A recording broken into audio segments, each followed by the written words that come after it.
List season continues with EPs, and I'm going to run down my 5 favourite EPs from the year of 2018. Had a lot of fun doing these lists so far. Good to see a good reception from them too. Great views in comparison to last year. It's really good to see that, hard work is being paid off and that kind of stuff. And yeah, it's just so much fun to make these lists. So yeah, I'm going to run down 5 to 1 of my top EPs from this year. A few honourable mentions though. Did really like the Reidy EP this year from my boy Sean. Really good somber rap EP with some nice and icy and cold instrumentals with some really heartfelt rapping over the instrumentals too from Sean. Also that Thugger EP was pretty good too. Doesn't quite make my list because honestly I haven't really returned to it as much as I expected to. I thought I was going to be giving this one quite a few listens throughout the year, but unfortunately I just haven't. But it was a pretty solid EP overall from him. Now for the actual official top 5. At number 5 I've got Patawawa with the Bedroom EP. UK pop rock band, dance pop band, just dropped 5 tracks this year that are so funky, so groovy, so infectious that I just honestly couldn't see why you wouldn't get enjoyment out of at least one of these tracks on here, because it's just so fun to listen to. Very 80s influenced while also being quite influenced, I think, by Hot Chip, the 2000s band that just broke through with the most groovy songs you could ever imagine. And unfortunately as their career progressed, they didn't quite live up to what they were able to put out in the 2000s, but luckily we got Patawawa to replace them and make equally as infectious music as they once did. Occasionally maybe the male vocals don't quite work in context with the tracks in the same way that I think the female vocals do, but actually, you know what, when they come together, especially on the opening track, I think they have nice interplay between each other, so it actually works pretty well for the most part, and I just have a lot of fun with these tracks, to be honest. It's just that kind of pop music that every now and then I just need, because why not?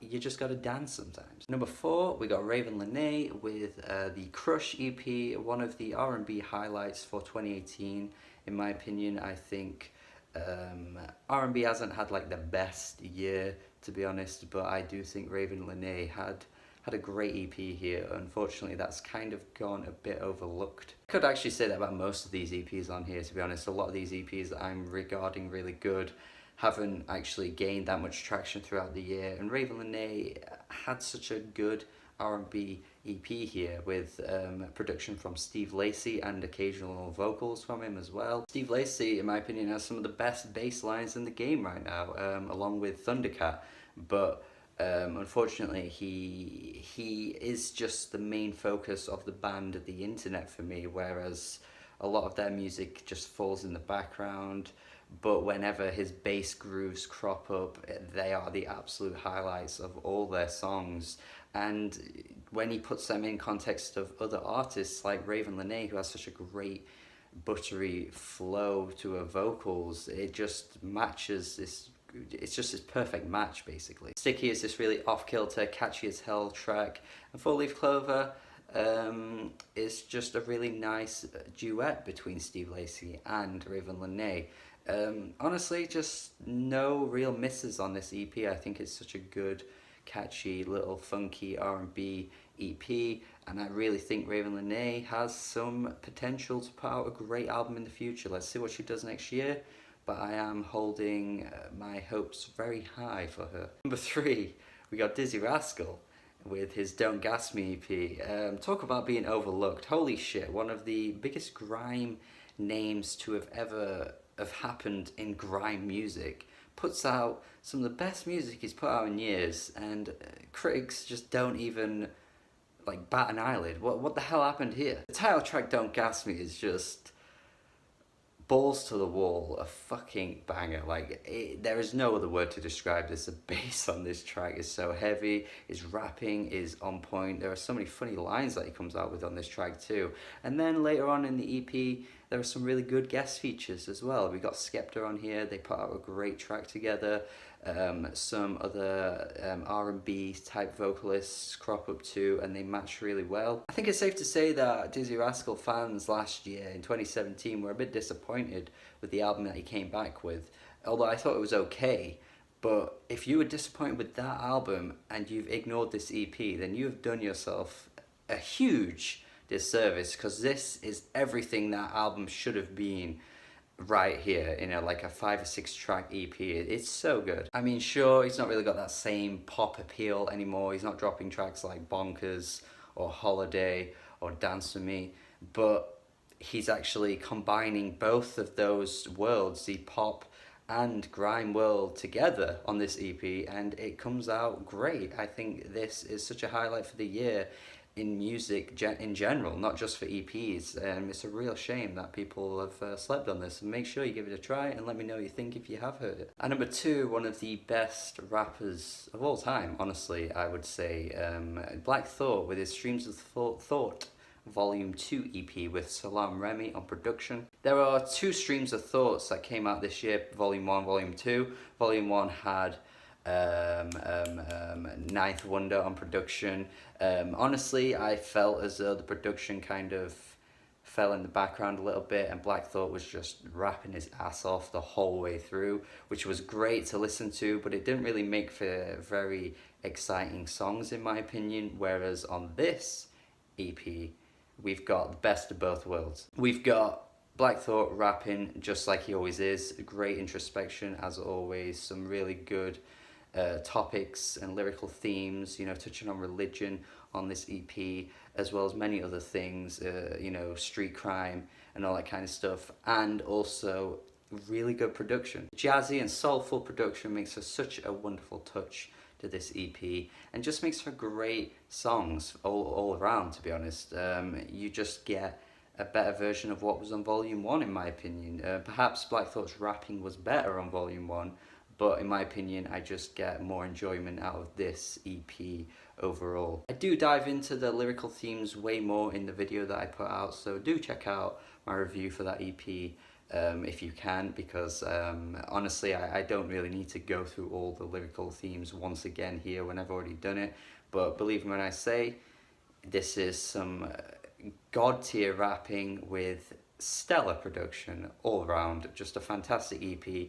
And honestly, I think it kind of shows that Black Thought can make some great music on his own. I love the roots, and I probably would prefer him to just make more music with the roots of this level.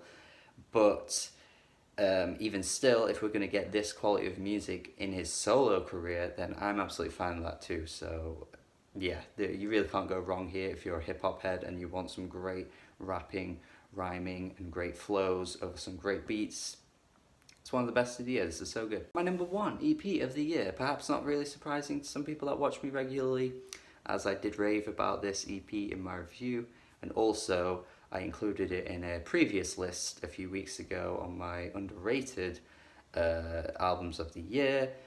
Petite Noir. Maison Noir / The Black House EP is just some of the most energetic, charismatic, African-inspired music you'll probably hear all year, to be honest. This is fantastic. Petite Noir has previously collaborated with Danny Brown, and Danny Brown returned the favour on this EP by putting in a guest verse, and honestly, you would think Danny Brown would be the highlight of anything he's on, but somehow he isn't actually even the highlight of the song he's on and the EP overall, which is baffling. Some absolute fantastic performances all around from Petite Noir. He's got a great voice, great energy, great just passion. There's so much passion poured into this EP. So many fantastic hooks that get stuck in your head.